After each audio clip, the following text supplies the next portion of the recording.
I'm Britton LaRue, and this is Moon to Moon. Moon to Moon is a space to consider, celebrate, and share the ways we come home to ourselves, anchor through change, and uncover our power. 1 month, one phase, one loving step at a time.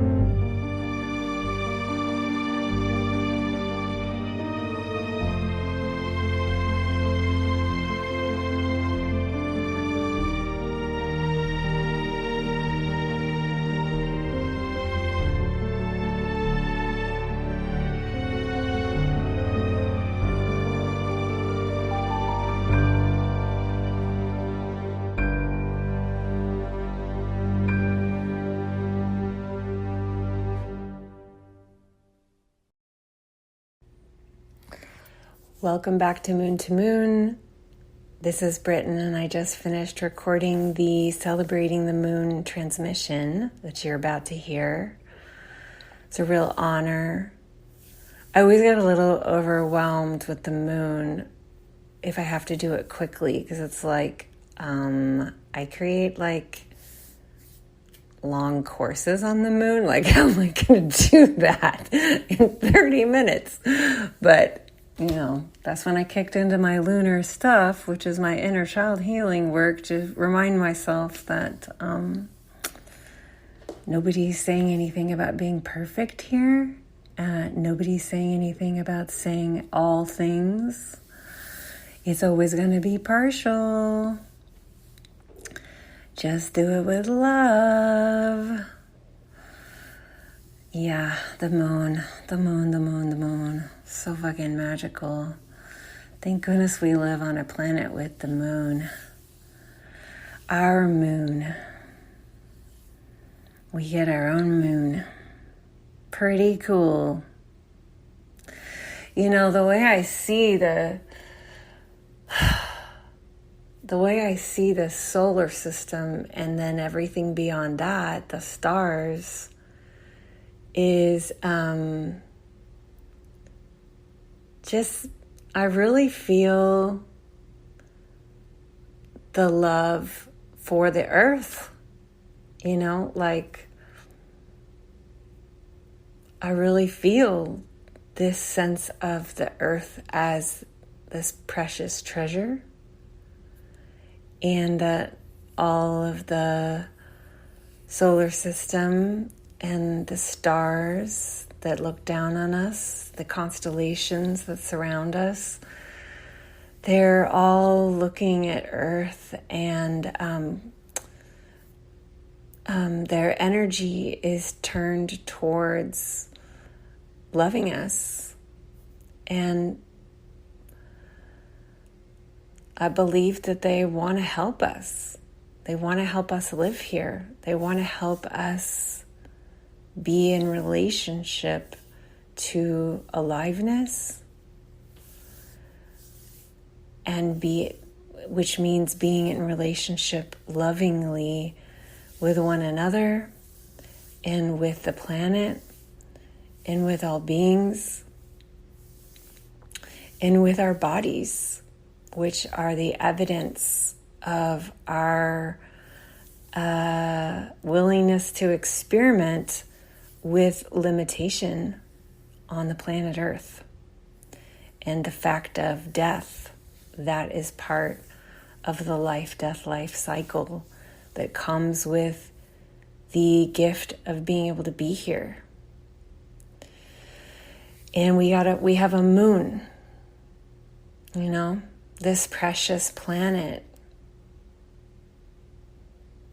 that all these like grandparents are surrounding us, turning towards with love.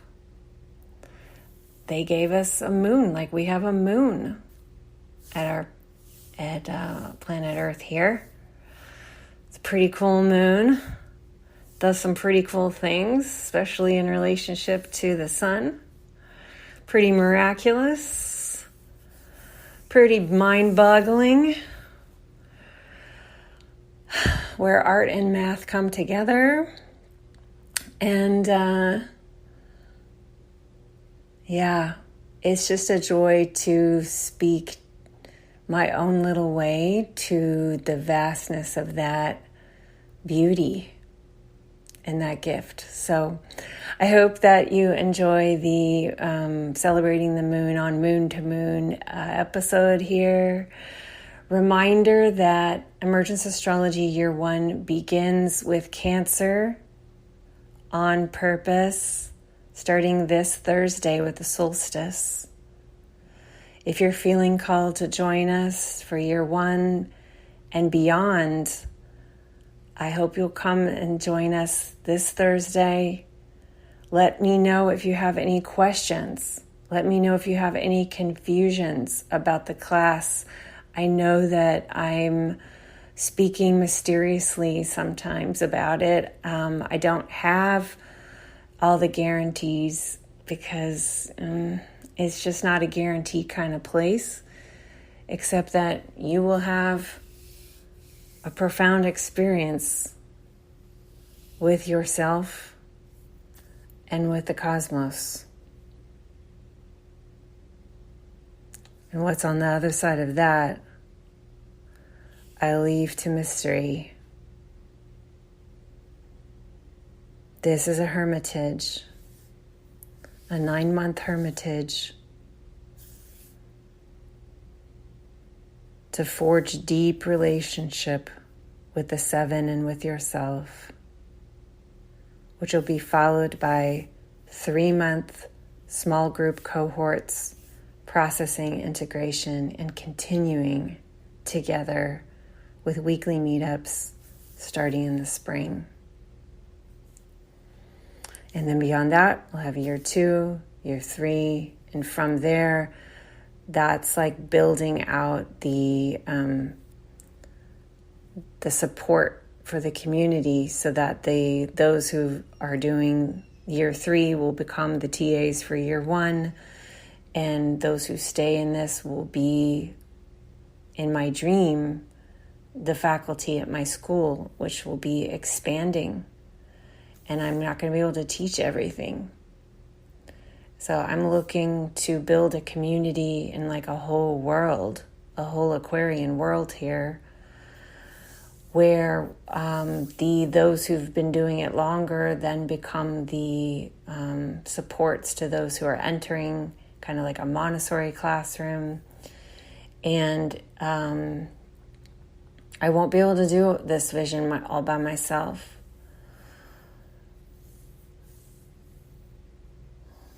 So whether you only want to come for Year 1 or you're turned on by the broader idea, I'm so excited. I'm so excited to welcome you. All right, I'm going to move you on to the moon now. Thank you so much. Enjoy.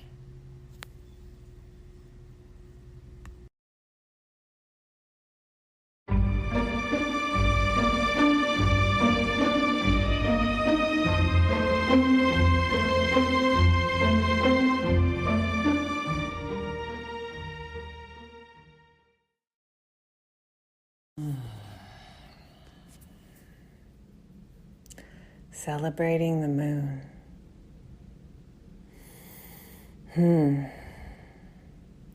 This is a big one. This is a big one on a podcast called Moon to Moon. Well, I suppose I'll begin with the beginning. As many of you know, if you have my book, it was the moon that claimed me first, I say.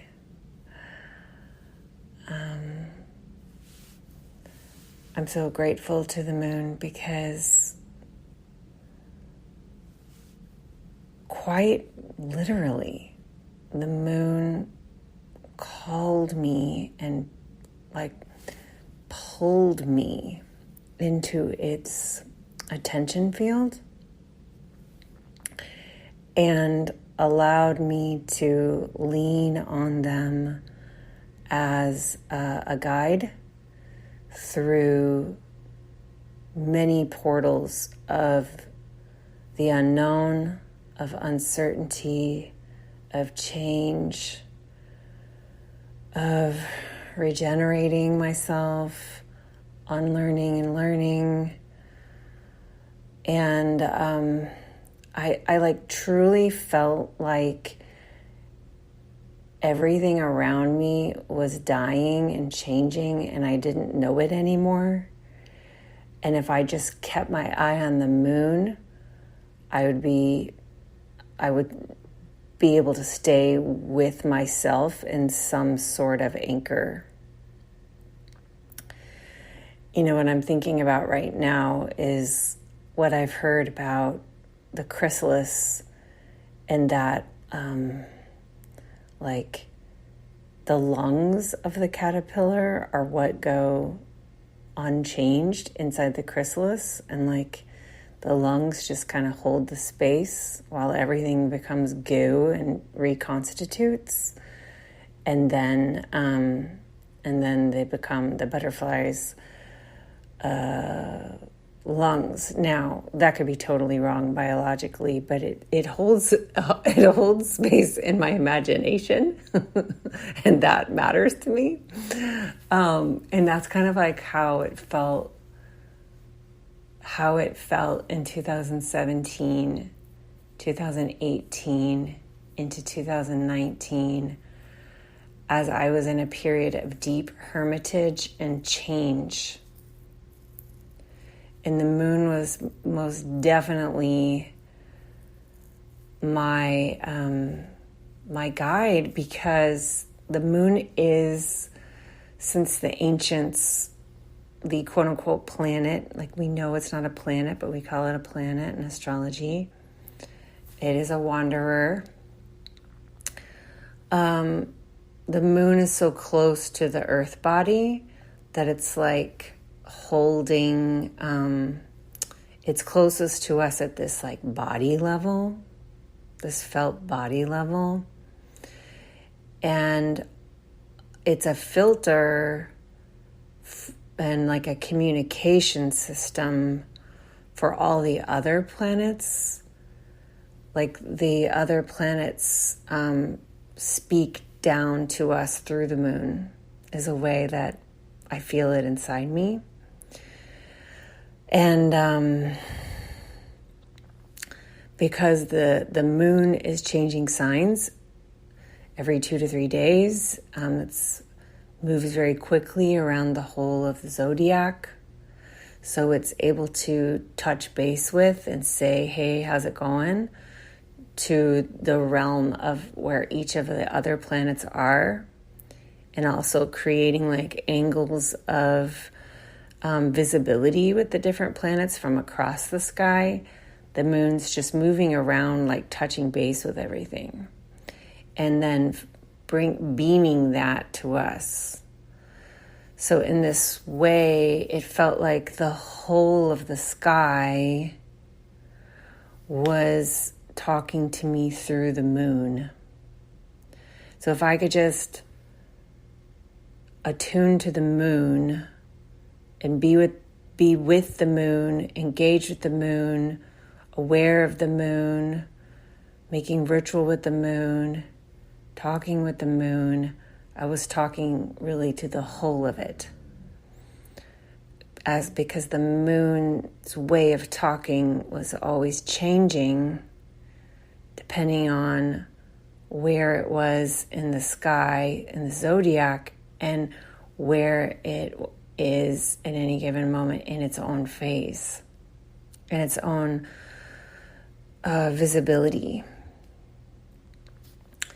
And in this way, was able to mirror that in my body, so that I began to learn how to roll through my own self, activating, talking to, being witness to, challenging, laughing with, bringing awareness to all these different parts of me through the zodiac and through the other planets in their relationship with the moon. And then watching how that changes depending on where the cycle begins at the new moon and how the conversation's always different every month because the moon cycle's different every month. And what part of the cycle it's in, say, moon in Virgo, is going to be different if we're in a new moon lunar cycle that begins in Pisces season versus one that begins in Sagittarius season. And that this rolling through is building awareness inside myself, of myself, so that no parts of me are being unengaged with, unseen, unwitnessed, ignored, and abandoned.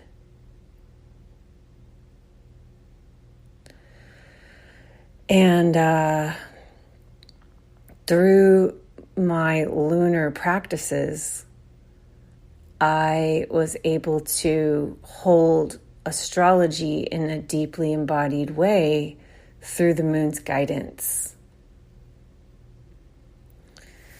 And the moon's so special. I'm not the only person that knows this, it's a very magical being, and is so deeply, deeply supportive at helping us bring light to parts of us that we don't see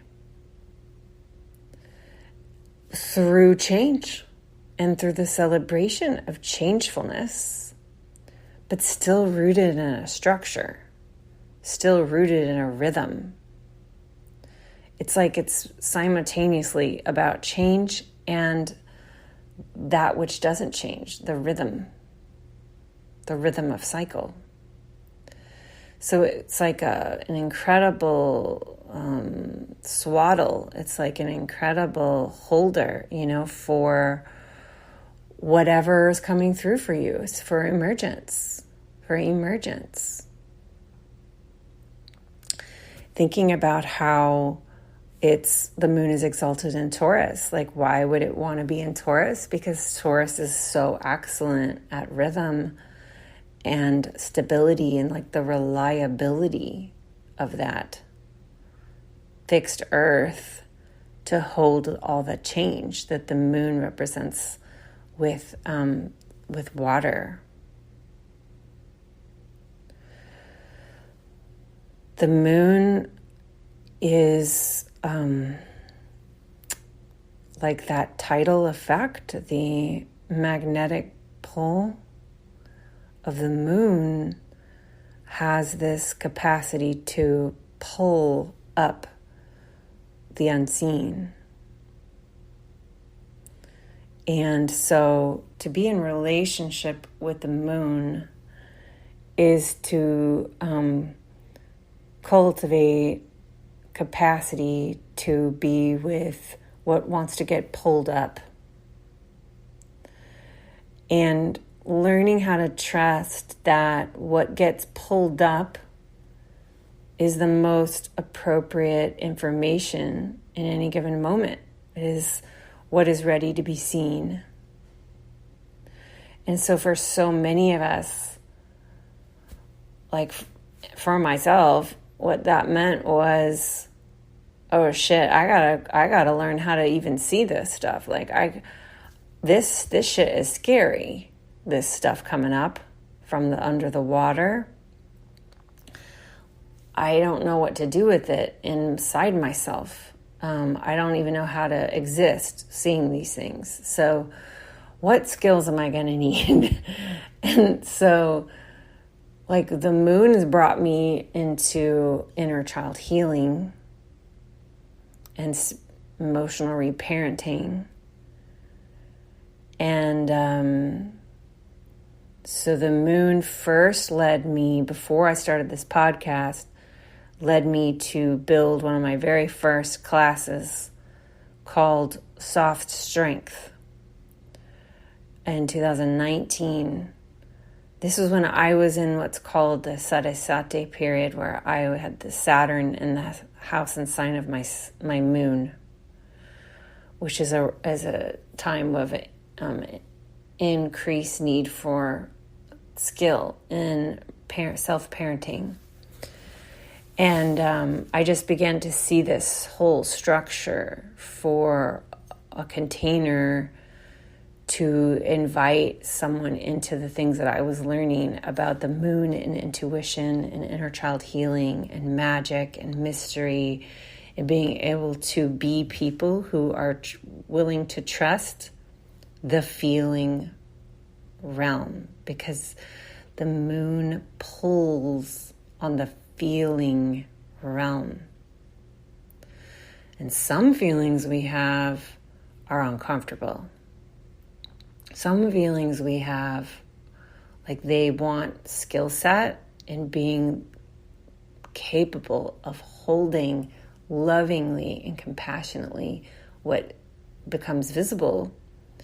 But also what comes up from the feeling realm is like deep intuition, psychic abilities, mediumship, the capacity to be like a really skilled practitioner at what one sees, feels, hears, and knows, which is all through the psychic system of feeling. So the moon becomes like the guide to becoming an intuitive human who is able to feel and see so much, and like know we grow skill in being someone who knows what to do with that information. Like, what do we do with that information? Information being a big keyword that I learned from my intuition teacher, Deborah Cremens, who I started working with about 5-6 months before the moon started talking to me. And I don't know that I would have heard the moon talking to me if I hadn't started already working on cultivating my intuitive abilities. These, weren't taught to me in school. These were not taught at Northwestern.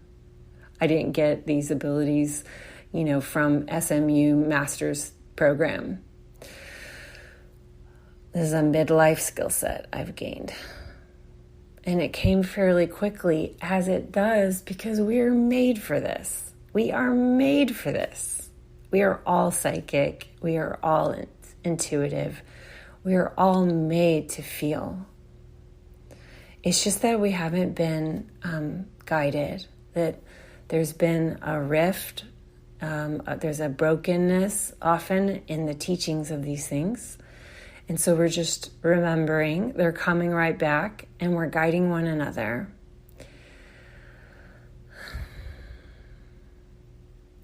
So yeah, soft strength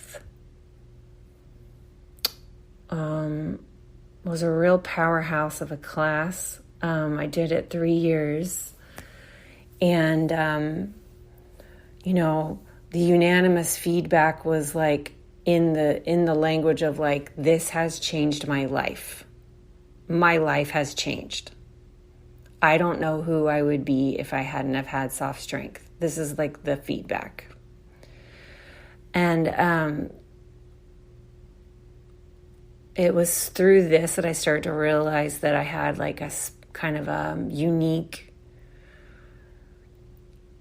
yes, special, not special, but like there's a way of talking moon material that is supportive to a lot of people. So that felt really good, because I deeply wanted to honor the moon. I'm just not even kidding. Like, I can still see pictures of myself on some night walks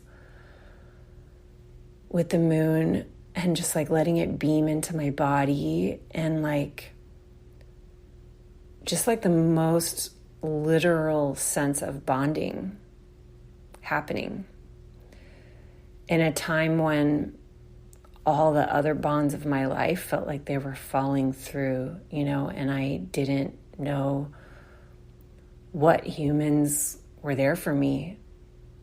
And I still needed to be a mother to my daughters, but who was going to mother me, And the moon helped me learn how to be that person that mothers myself.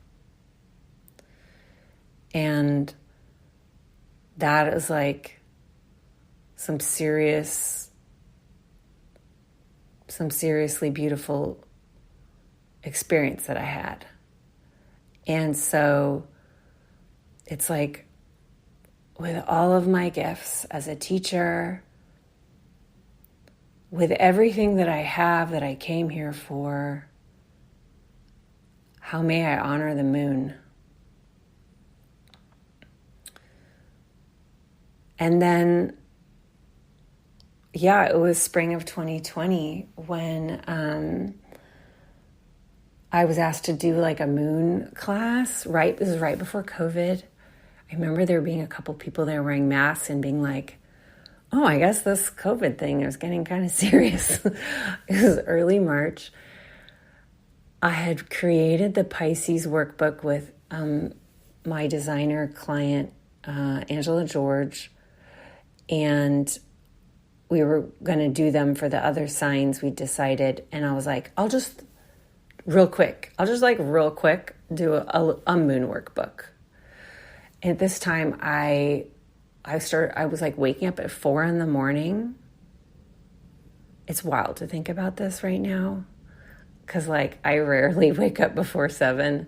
But I was waking up at 4 a.m. to write Moon to Moon, the workbook. And I mean, that came out of me just like a fountain. Just there it all is. There it is, And so then when we came into quarantine, I was like, I had many different people tell me, have you thought about making a podcast? And I had a third person do that. And to me, that's always a signal of one like, oh, this is being called forth from me, And so I decided to start Moon to Moon. I knew I wanted to call it what I called the book. And I called the book Moon to Moon because it's about holding ourselves through the cyclical experience of being alive, that the moon helps us understand. That we are changing, but we're changing inside of something that has intelligence. It's a cycle.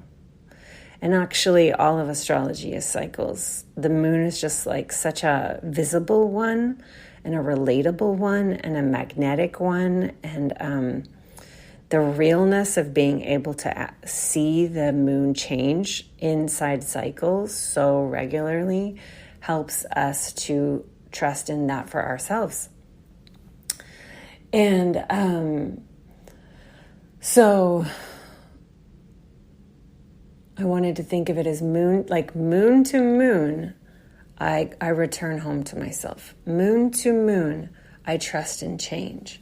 Moon to moon, I reprogram and become more clear about who I am here and what I love and what I'm actually not here to carry. And it's just moon to moon. I'm not getting anywhere. It's like just moon to moon. And later, like a year or two later, my teacher, Adam Summer, my astrology teacher, I invited him on and he's like, what does moon to moon mean? Like my moon to your moon, like my Gemini moon to your Capricorn moon? And I was like, Adam, I just love that. Yes, that is what it means also. Yeah, it's like my moon, like my inner world, I share with your moon listener, your inner world. Our moons are attuning to one another because I'm sharing like this deeply feeling mystery world that I walk. And moon to moon has always been a very personal place. It has a kind of Cancerian streak to it. As much as it's Piscean, like I feel like the Cancerian piece is the personal piece that I bring. The audacity to be titled, the audacity to share my feelings, the audacity to honor my feelings and presume that hearing about them would be helpful to anyone else. Because there's those invalidating voices that are like, oh, so you just talk about your feelings and like people listen? Right. Yeah. It's the moon self that comes in and holds me when I hear those voices, like, oh, come here, hun. And I talk to my younger self who felt invalidated for their sincerity, the sincerity with which they wanted to really do things. And one of the greatest things that my inner child reminds me of is that I am a fucking sincere person, you know, and I'm not trying to manipulate.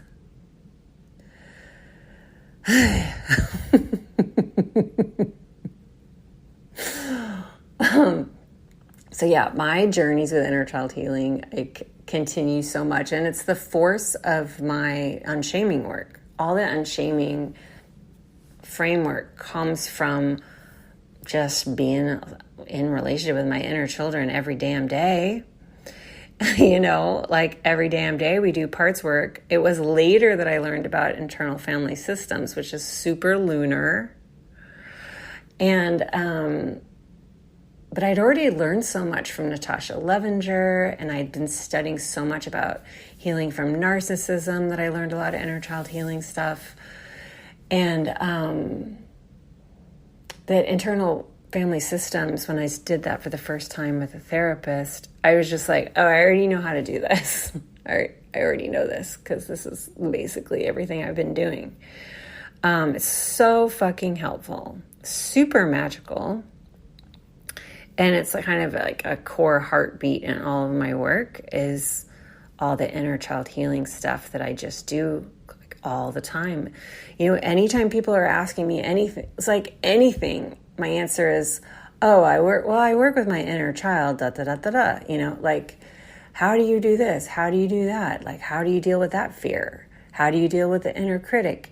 Like, any question you might have for me, my answer is probably, oh, that comes from my inner child healing practice. It's just practice. And this is where Saturn and the moon relate to each other along that axis, that sacred axis, Cancer Capricorn, where we're starting year one. We're starting year one with Cancer on purpose. We begin with Cancer on purpose. This lunar relationship to Saturn is so helpful. Like when they're not working together, it's really painful and so wonky and dysfunctional. This is okay. The building a relationship with the planets is how you learn to have them work together. Like that can't be figured out mentally. You feel your way with your body's sensational understanding of these relationships because you are living them very subjectively, you know? And no one can tell you fully how to do it. It's about guiding your own way to your own way. And that's the kind of guide I believe that I am and that I will always want to be, is guiding you to your own way, to your own templates with this, so that when you speak about them in the world, you are not speaking a Britton LaRue way, you're speaking a you way. That is sexy to me.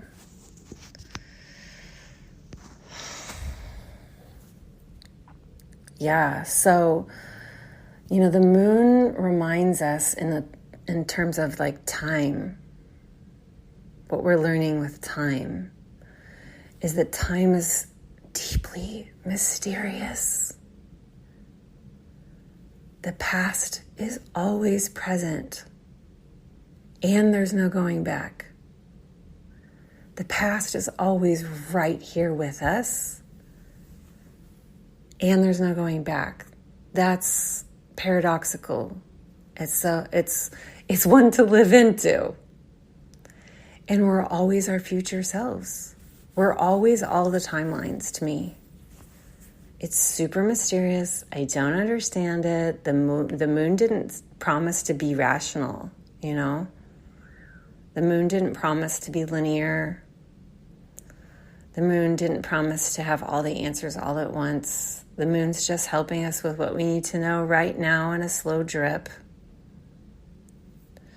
And so that moon self can connect you to all of those younger realms who crave our attention and love and validation and wisdom. They have so much wisdom, our younger selves. It's like, it's very hard to get wisdom from other people when you realize how much wisdom you have inside of you from all of your other ages, you know? Like, your younger self has so much. But then you can also talk to your future self, your crone self that's always living in you in every single moment, who just cackles her head back in her rocking chair. She's seen everything. She's got teeth missing and her boobs sag, you know, like, get the vibe. And this you has a lot of wisdom and can really help you redirect quickly on like what is worth your energy and your worry and like what is just not. Like that part of you like will tell it to you. And it's through these like mysteries of the threefold way, which I get really into in Moon to Moon, which is really like Moon to Moon and cave space, seeding the year. Those are all like they're like facets of the larger thing that is emergence astrology's years 1, 2, and 3. In Moon to Moon, we talk about the way of the 3, which is something that came to me in the promo pathway for the class. Anyway, what I'm saying is there's so much there as you just drop in, drop in, drop in, drop in, drop in with the moon.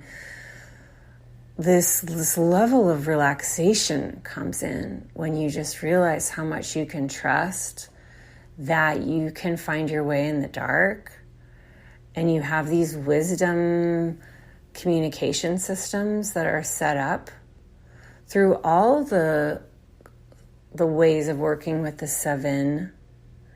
And then again, remember this, of the 7, the moon is the one it all in many ways gets filtered through.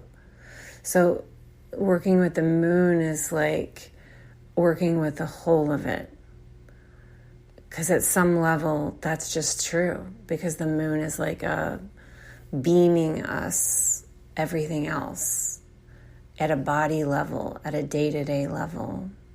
You know, the moon rules the daily habits because it's like the ins and the outs of like how we do being here, most of which we do from an unconscious place where we're seeking safety. And so the moon helps us to gently rewire any daily habits that some part of us wants to quit, because the moon helps us hold the feelings associated with how those habits soothe us, and to hold the inner children and younger parts of selves that are terrified to let go of those habits.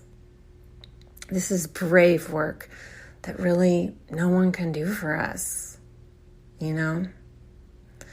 And that's really what I'm so into in my containers, is creating this space for you to practice learning to do things that you're the only one you can do for you, you know?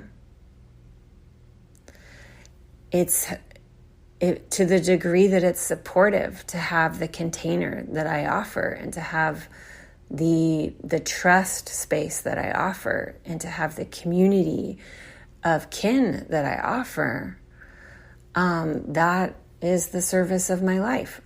My moon is a Capricorn moon. So I build the space. This is how I show care. The moon is nourishment, caring, as we see it especially through Cancer. How I care is by building a space for you to go into. And really, when you're there, what you're getting from it is all on you.